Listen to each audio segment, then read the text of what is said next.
এই মুহূর্তের সবথেকে বড় খবর, পাঁশকুড়ার কাঁসাই নদীর বাঁধ ভেঙে রাস্তায় জল, একাধিক গ্রাম প্লাবিত, উদ্ধার কার্যে এনডিআরএফ টিম। আবারও বলছি, এই মুহূর্তের সবথেকে বড় খবর, পাঁশকুড়ার কাঁসাই নদীর বাঁধ ভেঙে রাস্তায় জল, একাধিক গ্রাম প্লাবিত, উদ্ধার কার্যে এনডিআরএফ টিম।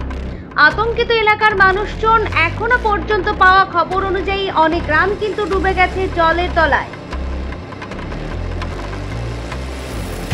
এই মুহূর্তের সবথেকে বড় খবর, পাঁশকুড়ার কাঁসাই নদীর বাঁধ ভেঙে রাস্তায় জল, একাধিক গ্রাম প্লাবিত, উদ্ধার কার্যে এনডিআরএফ টিম। আবারও বলছি, এই মুহূর্তের সবথেকে বড় খবর, পাঁশকুড়ার কাঁসাই নদীর বাঁধ ভেঙে রাস্তায় জল, একাধিক গ্রাম প্লাবিত, উদ্ধার কার্যে এনডিআরএফ টিম। আতঙ্কিত এলাকার মানুষজন, এখনো পর্যন্ত পাওয়া খবর অনুযায়ী অনেক গ্রাম কিন্তু ডুবে গেছে জলের তলায়।